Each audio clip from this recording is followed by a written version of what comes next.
మిగతా భాషలలోని అభిమానులకు, నా శ్రేయోభిలాషులకు, ఆత్మీయులకు, ప్రజా ప్రతినిధులకు, 2 రాష్ట్రాల ముఖ్యమంత్రులకు, మీడియా ప్రతినిధులకు నా హృదయపూర్వక నమస్కారాలు. గత 4 రోజులుగా ఏమేమి జరుగుతున్నదని అందరికీ తెలుసు. ముఖ్యమంత్రులు కూడా తెలుసుంటుంది. ఎందుకంటే వాళ్ళు ఎన్నో సమస్యలతో తలమునకలై ఉంటారు.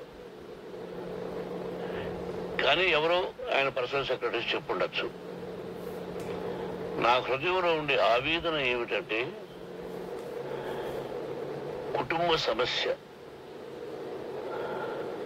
కుటుంబ సమస్యల్లో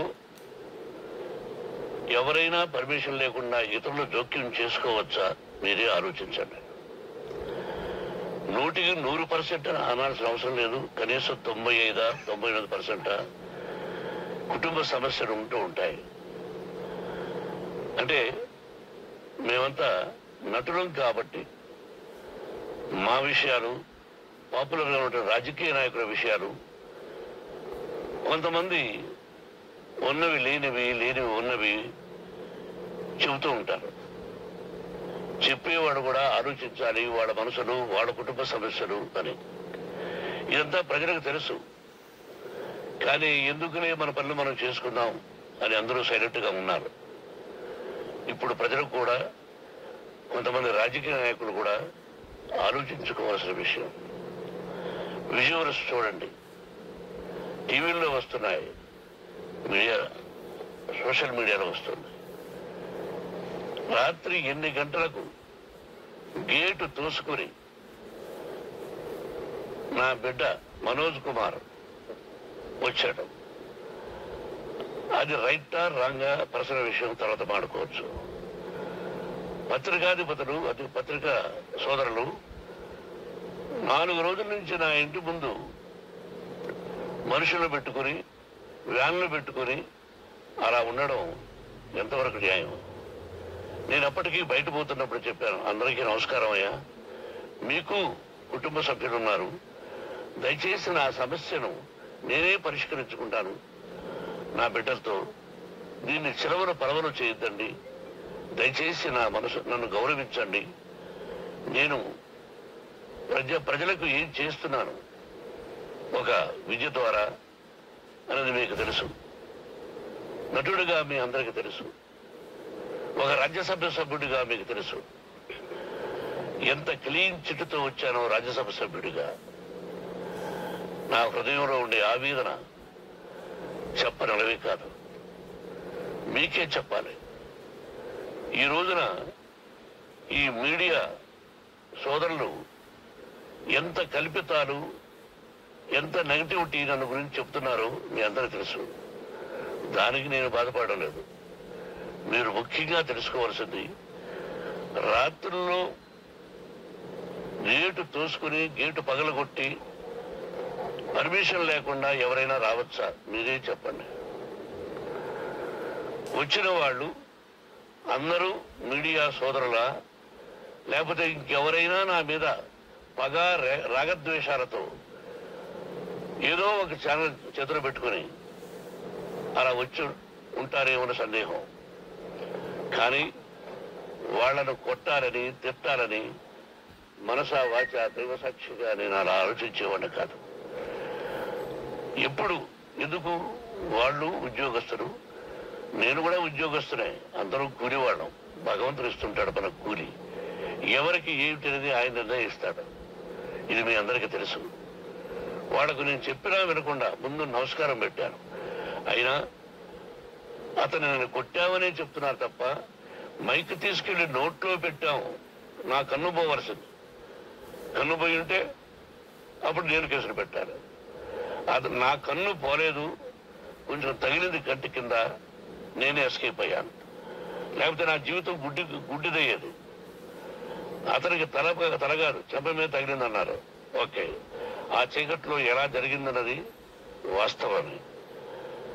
మైకు లాక్కోవడం, వాడు నన్ను కేకలేయడం, ఆ దీనిలో ఘర్షణ జరిగింది. నేను కొట్టిన దెబ్బ అతనికి తగిలిండొచ్చు, తగిలింది అన్నారు. దానికి హృదయపూర్వకంగా బాధపడుతున్నా. అతను నాకు తమ్ముడే, ఒక తల్లి బిడ్డలం కాకపోయినా I love them, I like them. అటువంటిది ఈ రోజుకి బాధపడుతున్నా నేను. అయ్యో, అతని భార్య ఎంత బాధపడుతుందో, అతని పిల్లలు ఎంత బాధపడుతున్నారు అని నేను ఆలోచిస్తున్నా. మరి నేనెంత ఆవేదనకు గురి హాస్పిటల్లో అయ్యాను.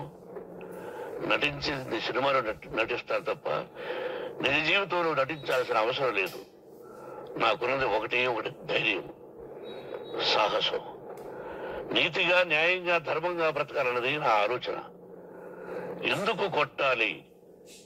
గేటు బయటుండి నేనేమైనా అసభ్యకరంగా వాళ్ళని కొట్టుంటే డెఫినెట్ గా నా మీద 50 కేసులు కాదు 100 కేసులు పెట్టి నన్ను అరెస్ట్ చేయొచ్చు. లేకపోతే నేనే పోలీస్ స్టేషన్ పోయి, అయ్యా ఆవేశంలో నా ఇంటి బయట ఉన్న వాళ్ళను కొట్టాను, నాది తప్పే అని పోలీస్ స్టేషన్కి ధైర్యంగా పెడతాను. కానీ ఇంటి లోపలికి వచ్చి నా ఏకాగ్రతను, నా మనశ్శాంతిని భగ్నం చేశాడు. ఆల్రెడీ నా బిడ్డ చేస్తున్నాడు. అయినా నీ కన్నబిడ్డ, ఎప్పటికీ నీ కన్నబిడ్డే. ఏదో ఒక రోజున న్యాయం జరుగుతుంది, మేము కూర్చొని మాట్లాడుకుంటాం.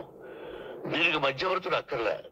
కుటుంబ సమస్యలకు బయట వాళ్ళని పిలిపించి ఇలా చేయండి, ఇలా చేయండి, మీరు ఇలా మాట్లాడండి అని చెప్పక్కర్లే. కట్టు బట్టలతో మద్రాసుకు వెళ్ళేవాడిని. ఆల్రెడీ మీకు చెప్పాను. పైసా లేకుండా కట్టుబట్టలతో చెప్పులు సగం కింద అరిగిపోయి అలా వెళ్ళినవాడిని. మా తల్లిదండ్రులు అద్భుతమైన జన్మను ప్రసాదించారు. ఒక్క పైసా ఇవ్వాల. నా కష్టార్జితంతో నేను సంపాదించి ఈ రోజు నేను కులమతాలకు అతీతంగా 25% ఫ్రీ ఎడ్యుకేషన్ ఇస్తూ నా స్థాయిలో నాకు తగిన సహాయం చేసుకుంటూ, వరద బాధలు వచ్చినా ఇంకోటి వచ్చినా అన్నయ్య ముఖ్యమంత్రిగా ఉన్నప్పుడు కూడా ఎన్నో చేశాను. బట్ అవి మర్చిపోయి ఈరోజు కొట్టింది మాట్లాడుతున్నారు. ప్రజాప్రతినిధులారా, నా అభిమానులారా, తెలుగు ప్రజలారా, తమిళ, మలయాళం, కన్నడ అభిమానులారా, ఆలోచించండి. నేను చేసినది తప్పు, కొట్టినది తప్పు. ఏ సందర్భంలో కొట్టాల్సి వచ్చింది? మీ ఇంటికి దూరితే ఒప్పుకుంటారా? మీ ఏకాగ్రతను భగ్నం చేస్తే ఒప్పుకుంటారా? మీరే ఆలోచించండి.